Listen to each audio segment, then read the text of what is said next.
My topic today is about Nubian cultural preservation, and I kind of have a lot of intersectionality going on here in terms of the perspective from which I speak. So, I'm an artist, as you guys know. I've been a professional artist since I was 18, and I went off to China to sing with the National Theater and do a musical about Martin Luther King's life. And so that was then, and I've continued to do that. I also worked in development for a few years, and now I actually work full time in finance. So I've got a lot of perspective and hats that I wear. But I did want to talk about cultural preservation because it's so important and so near and dear to me. And I think when we talk about Nubia, we'd be remiss if we didn't really put a lot of emphasis on that, because to me that's the challenge of the day. So what I wanted to first do was give a little bit of background about kind of Nubia post 1902. Then I want to kind of get into some of Nubian influence abroad culturally. And then lastly, I want to use I guess a case study of kind of how art does have a role in cultural preservation based on an experience I had being a featured international performer in Wadi Halfa in Khartoum for the first ever Nubian Cultural and Tourism Festival. So those are 3 bullet points. I'm going to get right into it. And my time? I'm watching your time. Okay. Okay. Give me a heads up, like every 5 minutes if you could. Okay. So in 1902, a decision was made in Egypt that would change the course of history for Nubia as we knew it. Gamal Abdel Nasser of Egypt and General Ibrahim Aboud of Sudan colluded to erect what would be known as the Aswan Dam. 2 subsequent elevations of the dam in 1912 and 1934 sealed Nubia's fate, entrenching the historic civilization with the waters of the Nile forever. Nubia would now join the mythological civilization Atlantis beneath the waters. Along with the land, we would lose, quote, invaluable Nubian assets, world heritage sites, archaeological monuments, ancient, medieval, and modern cities and villages, rare architectural styles and house decorations, the shrines of saints and the graves of ancestors, the historic environment of Nubian life, places and place names, end quote. That's from Sabar. 20 temples from the time of the Egyptian pharaohs that included that of Ramesses II in Abu Simbel, the temple of Isis in Dabod, and temple of Kalabasha were also vulnerable to permanent loss, along with many other things. I think you guys get what I'm trying to say here. So in 1959, UNESCO comes along and kind of establishes something called the Nubian Campaign of 1960 to 70, where they wanted to try to save some of these priceless artifacts that would be forever lost.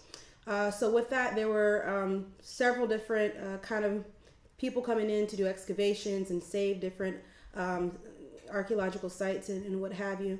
And so there was an American delegation led by Malham, which documented church ruins and did some reporting on tombs, pharaonic inscriptions, and sanctuaries, and did a lot of documentation with photographs. A British-led mission also, and for me, most interestingly, there was an excavation led by the Polish, headed up by Michalowski, which salvaged a very well-preserved, huge 8th century medieval cathedral in the town of Faras, which before in ancient times was known as Pachoras, and it's located on the border with Egypt. And they were able to actually detach 150 wall paintings from the cathedral and take all of those archaeological excavations, and they split them between the Sudan and Poland. So half are at the National Museum of Warsaw, half are at the National Museum of Sudan. I was lucky to go to both, and both are just fantastic. While these efforts were really great, there's so much still that was lost, sadly. And so I did want to note that the physical land, while we were able to save some things, there's something about the earth, the physical land, that was an integral part of kind of Nubia's cultural ecosystem, right? There's something called floodland, Nangir, right, which was sacred and owned by every Nubian family. And it was this special piece of floodland that was given the same name as the person who owned it.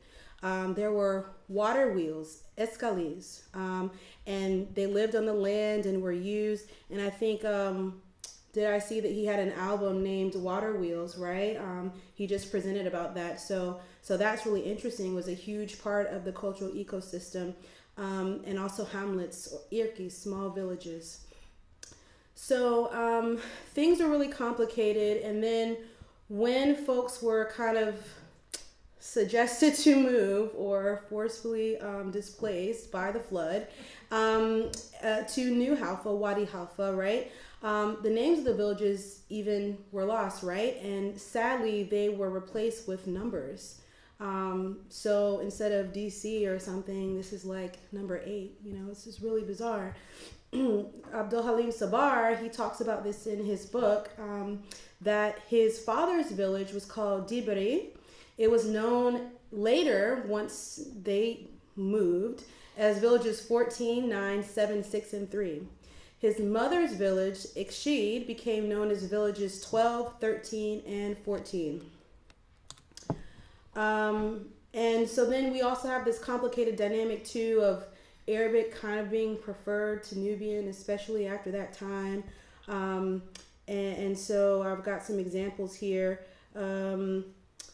His village, Sabar's village, was insistently referred to in an Arabic name thereafter instead of like the Nubian name that it was and that he knew growing up.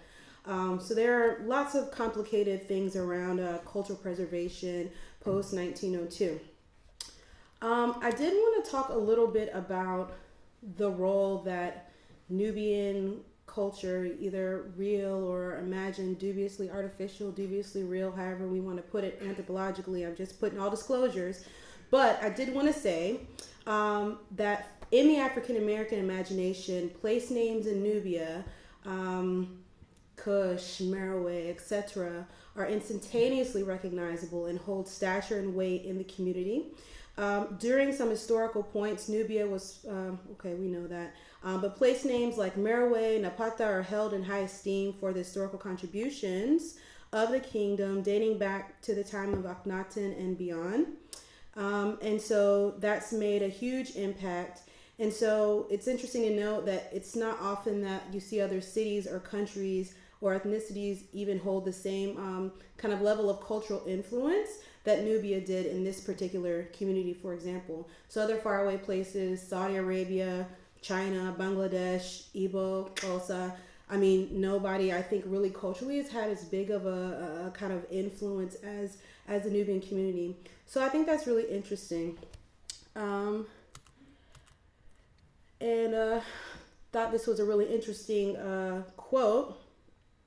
Shavit says, all of these accomplishments kind of that exist in Nubia, as we've heard today, qualified Nubia as, quote, their lost paradise, their source of inspiration, the wellspring of their identity and self-respect, and all the elements of the great original civilization to which they belong, a magnificent history, philosophy, science, technology, literature, and more.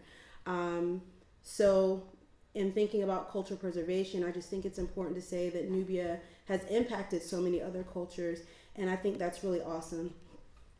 Now to the case study. So in 2011, Dahl Group, which is the largest privately owned company in the Sudan, displayed significant interest in Nubian culture. Osama Daoud is Nubian, his brother is Nubian, so there is a kind of vested personal interest there. But from the company's standpoint, they decided that as part of their corporate social responsibility, they wanted to do something about the revival and the preservation of Nubian culture. So they decided to create the first ever Nubian culture and tourism festival in Wadi Halfa. The festival included cultural processions throughout the day and culminated in a large-scale concert in the evening. And I went there as the featured international performer, so I'm going to speak ethnographically here for a second. Let's see. So we started in Khartoum and did a performance there with Osama Daoud, and then Herman Bell, who's a great thought leader in Nubian linguistics, if you will, was there with me on the trip. Throughout the day, there were kind of different cultural processions, like I said, just along the River Nile. And then at night, there was a huge party, really, with lots of other artists, which was really great and exciting. I was asked to sing The Gods Love Nubia there too, so that was really interesting. I was going to point out that my kind of foray into Nubia started in college. I played the title role in Aida, which is a musical about a Nubian woman that wanders too far up the fourth cataract, I think, of the Nile, or one of the cataracts, and gets caught and falls in love with Radames and star-crossed lovers, and they die together. But they're in love, so it's okay. So that was my first kind of experience, and so then when I was asked to come to the Sudan and sing the same song, that was just really interesting and amazing. I did also work with local artists and kind of Nubian artists to sing a song or two in Nubian, one called Nubia Initiative, which is Nubia is great, right? And it's just a beautiful ode to Nubia, and it's just beautiful. So it was that, and so one in English, one in Nubian, and one in Arabic called Alila Ya Samra, which was a awardee favorite. So just a few other pictures from our time in Halfa.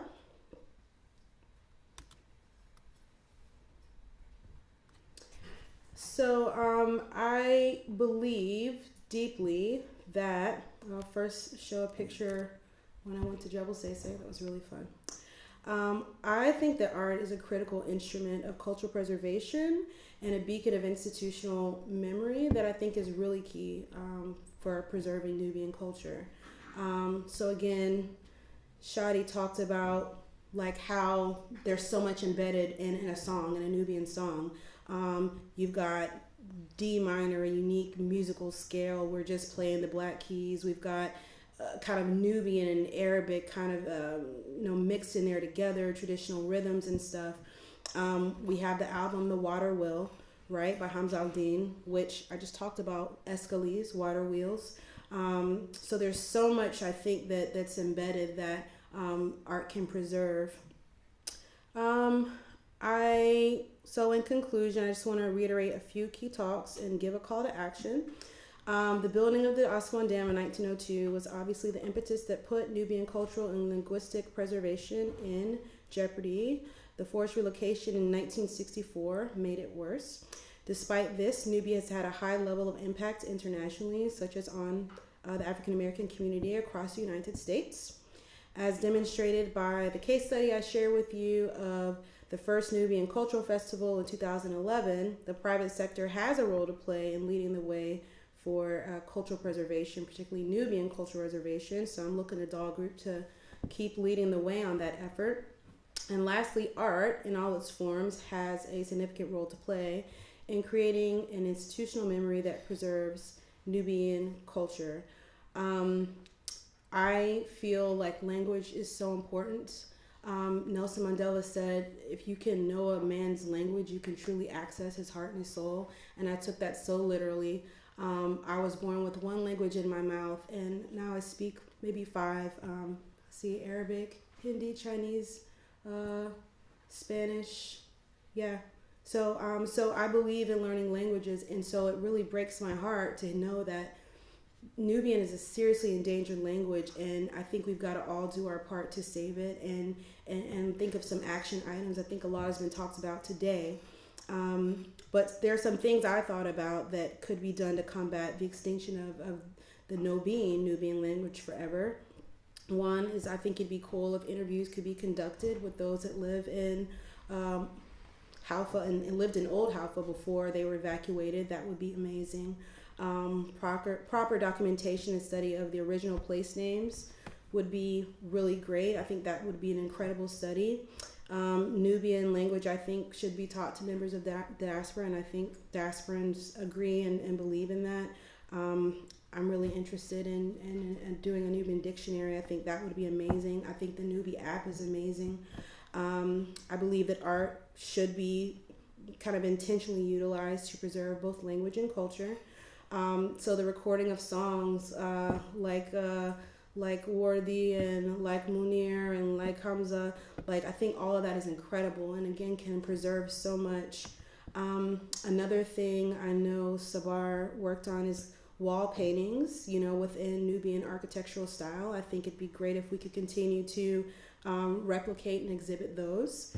And lastly, I think that, we should put a little pressure on multilateral institutions in the private sector through CSR to fund these cultural revitalization projects, such as the cultural festivals, such as the reconstruction of Nubian architecture.